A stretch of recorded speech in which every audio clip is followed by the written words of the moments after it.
ನೆಲಮಂಗಲದ ಸೋಲದೇವನಹಳ್ಳಿಯ form ಹೌಸ್ನಲ್ಲಿ ದಿವಂಗತ ಲೀಲಾವತಿ ಅವರ ಸ್ಮಾರಕ ಉದ್ಘಾಟನೆಗೆ ಸಿದ್ಧವಾಗಿದೆ. ನಾಳೆ ಬೆಳಗ್ಗೆ 9:30ಕ್ಕೆ ಡಿಸಿಎಂ ಡಿಕೆ ಶಿವಕುಮಾರ್ ಉದ್ಘಾಟನೆಯನ್ನ ಮಾಡೋರಿದ್ದಾರೆ. ಸಚಿವ ಮುನಿಯಪ್ಪ, ನಿರ್ಮಲಾನಂದ ಶ್ರೀ, ನೆಲಮಂಗಲದ ಸಿದ್ದಲಿಂಗ ಶ್ರೀ ಭಾಗಿಯಾಗುವ ಸಾಧ್ಯತೆ ಇದೆ.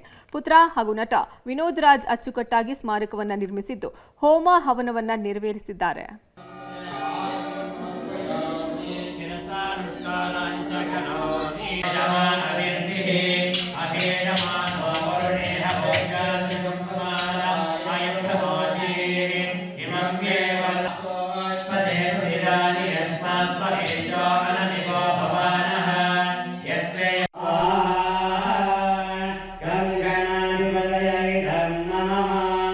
ಎಷ್ಟು ಬೇಗ ಕಳೆದೋಯ್ತು ಒಂದು ವರ್ಷ ಅನ್ನುವಂಥದ್ದು ಹೇಳ್ತಿರ್ತದ್ದು ನಿಜವಾಗ್ಲೂ. ಆದರೆ ಒಂದು ವರ್ಷದ ಜೊತೆಯಲ್ಲಿ ಮತ್ತೆ ನಮ್ಮ ತಾಯಿಯವರ ಒಂದು ನೆನಪಲ್ಲಿ ಒಂದು ಸ್ಮಾರಕ ಇರಬೇಕು. ಕಟ್ತಾ ನನಗದು ಸ್ಮಾರಕ ಥರ ಕಾಣಿಸ್ತು. ಇಲ್ಲೂ ಒಂದು ಕಡೆ ದೇಗುಲ ಥರ ಇರಬೇಕು, ದೇವಸ್ಥಾನ ಆಗಬೇಕು ನಮ್ಮ ತಾಯಿಯವ್ರಿಗೆ. ಎರಡು ಭಾವನೆಯಲ್ಲೂ ಅದನ್ನು ಮಾಡ್ತಾ ನಾನು ಎಲ್ಲೂ ಹೋಗಲಿಲ್ಲ. ಇಲ್ಲೇ ಅಮ್ಮವ್ರ ಜೊತೆಲೆ ಕಟ್ತಾ ನಾನು ಕಾಲ ಕಳೆದೆ. ಜನಸಾಮಾನ್ಯರಿಗೆ, ಪ್ರಜೆಗಳ ಮೇಲೆ, ಸರ್ಕಾರದ ಮೇಲೆ ಒತ್ತಡ ಇರಬಾರ್ದು. ಅವ್ರದ್ದೇ ಜಾಗದಲ್ಲಿ ಅವ್ರದ್ದೇ ಆದ ಒಂದು ಸ್ವಾಭಿಮಾನದ ರೀತಿಯಲ್ಲಿ ಅವರಿಗೆ ಒಂದು ಸ್ಥಾನ ಇಲ್ಲಿರಬೇಕು. ಪ್ರಶಾಂತವಾಗಿ ನೆಮ್ಮದಿಯಾಗಿರಬೇಕು. ಅವ್ರು ಇಷ್ಟಪಟ್ಟಿದ್ದು ನಾನು ಬಾಳಿ 4 ಜನ ಬಾಳಿಸ್ಬೇಕು ಅಂತ ಇಷ್ಟಪಟ್ಟರು ನನ್ನ ತಾಯಿಯವರು. ಆ 4 ಜನ ಅಲ್ಲ, ಹೆಚ್ಚು ಕಡಿಮೆ 40-50 ಜನ, ಬಹುಶಃ 100 ಜನ ನಾವು. ತಾಯಿಯೇ ದೇವರು, ತಾಯಿಯೇ ಎಲ್ಲ, ತಾಯಿಯೇ ಸರ್ವಸ್ವ ಅನ್ನೋ ನಿಟ್ಟಿನಲ್ಲಿ ಇರುವಂತಹ ನಟ ವಿನೋದ್ ರಾಜು ತಾಯಿಗೋಸ್ಕರ ಒಂದು ದೇಗುಲವನ್ನೇ ನಿರ್ಮಾಣ ಮಾಡಿರುವಂಥದ್ದು.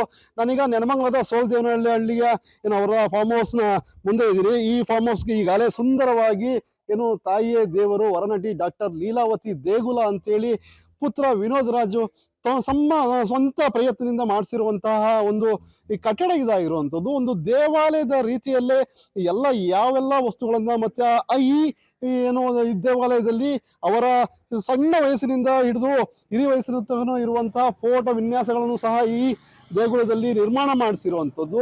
ಸುಮಾರು 1 ಕೋಟಿಗೂ ಹೆಚ್ಚು ಹಣದ ಒಂದು ಖರ್ಚನ್ನ ಮಾಡಿ ಈಗಾಗಲೇ ಭವ್ಯವಾದ ಸುಂದರವಾದ ನೂತನ ಒಂದು ಕಟ್ಟಡವನ್ನ, ದೇವಾಲಯವನ್ನ, ಸಮಾಧಿಯನ್ನ ನಿರ್ಮಾಣ ಮಾಡಿಸಿದ್ದಾರೆ. 5ನೇ ತಾರೀಕು ರಾಜ್ಯದ ಉಪಮುಖ್ಯಮಂತ್ರಿಗಳಾದ DCM DK ಶಿವಕುಮಾರ್ ಅವರು ಸಹ ಇದನ್ನ ಉದ್ಘಾಟನೆಯನ್ನ ಮಾಡಲಿದ್ದಾರೆ. ಹೀಗಾಗಿ ಸಂಪೂರ್ಣವಾಗಿ ಈ ದೇಗುಲ ಒಂದು ಹೊಸ ವಿನ್ಯಾಸದ ರೂಪದಲ್ಲೇ ನಿರ್ಮಾಣ ಆಗಿರೋದಂಥದ್ದು ನಾವು ನೋಡ್ತಾ ಇರ್ಬೋದಾಗಿದೆ. ಲೀಲಾವತಿ ಅವರ ಸಮಾಧಿ ಬಳಿ ನನಗೆ ಬಂದೆ, ನೋಡ್ತಾ ಇರ್ಬೋದು. ದೇವಾಲಯದ ರೀತಿಯಲ್ಲೇ ಕಲ್ಲಿನ ಕಂಬಗಳಿಂದ ಸಂಪೂರ್ಣವಾಗಿ ಸುಂದರವಾದ ಭವ್ಯ ಸಮಾಧಿಯನ್ನ ಮಗ ವಿನೋದ್ ರಾಜ್ ಮಾಡಿಸಿರುವಂಥದ್ದು. ಇಲ್ಲಿ ಸಾಕಷ್ಟು ರೀತಿಯಲ್ಲಿ ಸಾಕಷ್ಟು ವಿವಿಧ ರೀತಿಯ ಕಲ್ಲುಗಳನ್ನ ಬಳಕೆ ಮಾಡಲಾಗಿದೆ.